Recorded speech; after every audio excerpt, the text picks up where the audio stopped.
ಸ್ಪೇಸ್‌ನಲ್ಲಿ 2 ದೊಡ್ಡ ಗ್ರಹಗಳು ಡಿಕ್ಕಿ ಹೊಡೆದ್ರೂ, ನಮಗೆ ಒಂದು ಚಿಕ್ಕ ಸೌಂಡ್ ಕೂಡ ಕೇಳಿಸೋದಿಲ್ಲ ಅಂದ್ರೆ ನೀವು ನಂಬ್ತೀರಾ?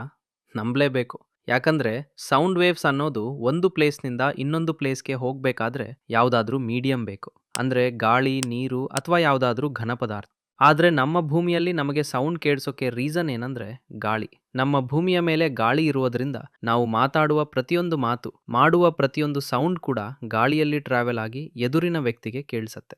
ಆದ್ರೆ ಈಗ ಸ್ಪೇಸ್ ವಿಷಯಕ್ಕೆ ಬರೋಣ ಅಂದ್ರೆ ಸ್ಪೇಸ್‌ನಲ್ಲಿ ಗಾಳಿ ಇಲ್ಲ, ನೀರು ಇಲ್ಲ, ಘನ ಪದಾರ್ಥಗಳು ಇಲ್ಲ. ಅಲ್ಲಿ ಬಹುತೇಕ ವ್ಯಾಕ್ಯೂಮ್ ಇರುತ್ತೆ. ಸೊ ಆ ವ್ಯಾಕ್ಯೂಮ್ ಅಲ್ಲಿ ಸೌಂಡ್ ವೇವ್ಸ್ ಪ್ರಾಪಗೇಟ್ ಆಗಲ್ಲ. ಅಂದ್ರೆ ಸೌಂಡ್ ಟ್ರಾವೆಲ್ ಆಗೋಕೆ ಏನೂ ಇರೋದಿಲ್ಲ. ಅದಕ್ಕೆ ಸ್ಪೇಸ್‌ನಲ್ಲಿ ದೊಡ್ಡ ದೊಡ್ಡ ಎಕ್ಸ್‌ಪ್ಲೋಷನ್ಸ್ ನಡೆದ್ರು ಅಥವಾ ಯಾವುದಾದ್ರೂ 2 ಗ್ರಹಗಳು ಡಿಕ್ಕಿ ಹೊಡೆದ್ರು ಯಾವುದೇ ಸೌಂಡ್ ಕೇಳಿಸದೆ ಕೇವಲ ಸೈಲೆನ್ಸ್ ಮಾತ್ರ ಇರುತ್ತೆ. ಆದ್ರೆ ಇಲ್ಲಿ ಒಂದು ಇಂಟ್ರೆಸ್ಟಿಂಗ್ ವಿಷಯ ಏನಂದ್ರೆ ಸ್ನೇಹಿತರೆ, ಸ್ಪೇಸ್‌ನಲ್ಲಿ ಸೌಂಡ್ ಇರೋದಿಲ್ಲ. ಆದ್ರೆ ವೈಬ್ರೇಷನ್ಸ್ ಅಂಡ್ ಎಲೆಕ್ಟ್ರೋಮ್ಯಾಗ್ನೆಟಿಕ್ ವೇವ್ಸ್ ಮಾತ್ರ ಇರುತ್ತವೆ. ನಾಸಾ ಸೈಂಟಿಸ್ಟ್‌ಗಳು ಈ ವೈಬ್ರೇಷನ್ಸ್‌ನ ಸೌಂಡ್ಸ್‌ಗೆ ಕನ್ವರ್ಟ್ ಮಾಡಿ ನಮಗೆ ಕೇಳಿಸುತ್ತಾರೆ. ಅಷ್ಟೇ ಹೊರತು ಅದು ನಿಜವಾದ ಶಬ್ದ ಅಲ್ಲ.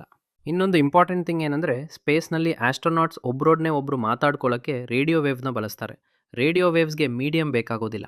ಇದಿಷ್ಟು ಸ್ನೇಹಿತರೆ. ಒಮ್ಮೆ ನೀವೇ ಕಲ್ಪನೆ ಮಾಡ್ಕೊಂಡು ನೋಡಿ. ಅಸಲಿ ಶಬ್ದವೇ ಇಲ್ಲದ ಒಂದು ಜಗತ್ತು ಹೇಗಿರುತ್ತೋ ನೀವು ಅಲ್ಲಿರಲು ಸಾಧ್ಯವಾಗುತ್ತಾ?